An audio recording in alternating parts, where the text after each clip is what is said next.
ఏమండి ఇప్పుడు బాగా వినండి. మొట్టమొదట ఒక గురువును బాగా ఎంచుకొని కరెక్ట్గా సత్యమైన గురువును సద్గురువు అంటారు వారిని. అలా సద్గురువును ఎంచుకొని ఆ సద్గురువు ద్వారా తత్వాన్ని బాగా అధ్యయనం చేసి తెలుసుకోవాలి. ఇలా సద్గురువు ద్వారా అధ్యయనం చేసి తెలుసుకునేటంత వరకు వేరే వాళ్ళను దూరంగా పెట్టాలి. వాళ్ళతో అవసరం లేదు. నీవు తత్వాన్ని తెలుసుకున్న తరువాత ఇప్పుడు వేరే వాళ్ళది విన్నప్పటికీ నీ మనస్సులో చలనము లేని స్థితి వస్తుంది. అంటే ఏంటి? వాళ్ళు చెప్తున్నటువంటిది ఏ స్థాయిలో చెప్పుచున్నారు, వాళ్ళు దేనిని గురించి చెప్పుతున్నారు, వాళ్ళు యథార్థమైన స్థాయిని గురించి చెప్పుచున్నారా లేదా అనేటువంటిది అప్పుడు నీవు చాలా స్పష్టంగా నిర్ణయము చేయగలిగే మానసిక పరిస్థితి ఏర్పడుతుంది. అప్పుడు నువ్వు వెళ్ళినా, అప్పుడు వాళ్ళది శ్రవణము చేసినా ఇబ్బంది లేని స్థితి ఏర్పడుతుంది. అంతవరకు పరిసంఖ్యా విధి ద్వారానే ఒకే గురువు ద్వారా తత్వాన్ని తెలుసుకోవడము అనేటువంటిది చెయ్యాలని మహాత్ములుగా ఉన్నటువంటి వాళ్ళు చెప్పారు. ఇది చాలా ఉత్కృష్టమైనటువంటి పద్ధతి. ఇంకా రెండవ పద్ధతి ఉన్నది. రెండవ పద్ధతి ఏమిటంటే అందరూ చెప్పేది వినేది. అందరు చెప్పేది విని ఏది గొప్పదో దానిని తీసుకుండేది, ఏది గొప్పగా ఉందో దాన్ని తీసుకుండేది. ఇది నాకైతే సమంజసమని అనిపించలేదు. ఈ రెండో పద్ధతి కూడా ఉంది. నాకెందుకు సమంజసమని అనిపించటం లేదంటే, ఎవరు చెప్పిన దాంట్లో చూస్తే వాళ్ళది కరెక్ట్గానే అనుకుంటుంది, వాళ్ళు చెప్పేటువంటిదంతా కరెక్ట్గానే ఉంటుంది.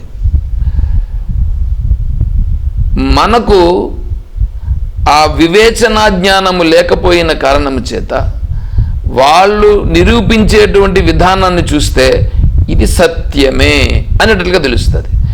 వీళ్ళ మార్గంలో వెళుతుంటే ఇంకొక మార్గానికి సంబంధించి దీనిని ఎట్లా కోఆర్డినేట్ చేసుకోవాలి, దానికి దీనికి సంబంధం ఏమిటి, మరి కర్మ భక్తి, కర్మ అంటే ఏంటి, భక్తి అంటే ఏంటి, యోగం అంటే ఏంటి, జ్ఞానం అంటే ఏంటి. ఇప్పుడు కర్మ, యోగము, భక్తి, జ్ఞానం ఇవి 4 ఉన్నాయి. కర్మ సంబంధించి చెప్పేవాడు కర్మను గురించి చెప్తాడు, భక్తిని గురించి చెప్పేవాడు భక్తిని గురించి చెప్తాడు, యోగం గురించి చెప్పేవాడు యోగం గురించి చెప్తాడు, జ్ఞానం గురించి చెప్పేవాడు జ్ఞానం గురించి చెప్తాడు. ఒకదానికొకటి ఎలా లింక్ ఏంటి? కర్మ ఉండేటప్పుడు భక్తి, యోగము, జ్ఞానం ఉంటుందా ఉండదా? ఒకవేళ ఉంటే ఎలా ఉంటుంది, లేకపోతే ఎలా ఉండదు? ఎలా ఉంటే నిజమైనటువంటి స్థితి అవుతుంది, ఎలా లేకపోతే నిజమైన స్థితి కాదు. అదేవిధంగా భక్తిలో కర్మ, యోగము, జ్ఞానం ఉందా లేదా? ఉంటే ఎలా ఉంది, లేకపోతే ఎలా ఉండలేదు. అదేవిధంగా జ్ఞానస్థితిలో కర్మ, భక్తి, జ్ఞానం ఉన్నాయా లేవా? అసలు జ్ఞానం అంటే ఏంటి, జ్ఞానస్థితి అంటే ఏంటి? ఇది చాలా స్పష్టంగా మనకు తెలియాల్సి ఉంటుంది. ఇలా చెప్పేటువంటి వాళ్ళు గురువుల్ని 3 కేటగిరీలు చేశారు. 1 మార్జాల కిశోర న్యాయం, 2 మర్కట కిశోర న్యాయం, 3 మకర కిశోర న్యాయం. ఏమండి మార్జాల కిశోర న్యాయం? మార్జాల కిశోర న్యాయం అని అంటే ఏంటంటే, శిష్యుడు గురువు దగ్గర ఉంటాడు, ఆ గురువు గారు ఎలా అతని ప్రవర్తన అంతా బాగా గమనిస్తూ ఉంటాడు శిష్యుడు.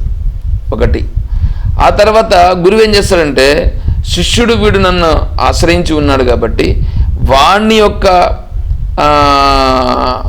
అభ్యున్నతిని కోరుతూ వాడి స్థితిని గమనించి వాడికి ఏ స్థితిలో ఏ విధంగా వాడిని చెప్పాలి, వాడి మనస్సును ఏ విధంగా సన్మార్గం వైపు ప్రయాణించేటట్లుగా చేయాలి, తర్వాత సద్వస్తువు యొక్క స్థితిని గోచరించేటట్లుగా ఏ విధంగా చేయాలనేటువంటి దానికి ఏ స్టెప్లో ఏ విధంగా వాడిని పైకి తీసుకురావాలనో ఆయా స్థితుల్లో వాటన్నింటినీ తెలియజేస్తూ వాడిని పరిపక్వమైనటువంటి స్థితికి తీసుకొస్తాడు గురువు. అంటే శిష్యుడు గురువు దగ్గర ఉంటాడు, గురువు శిష్యుని దగ్గర ఉంటాడు. ఆ గురువును పరిశీలిస్తూ గురువు ఏం చేస్తాడు? శిష్యుడిని చాలా దగ్గరగా పరిశీలిస్తూ ఆ శిష్యునిలో ఉండేటువంటి లోపములను, ఆ శిష్యునిలో ఉండేటువంటి ఉన్నతమైనటువంటి స్థాయిని గుర్తిస్తూ ఆ మానసిక పరిపక్వతకు సరిపోయేటట్లుగా అతన్ని ఏ విధంగా ఉద్ధరించాలనో ఆయా విధంగా ఉద్ధరిస్తూ తీసుకొస్తారు.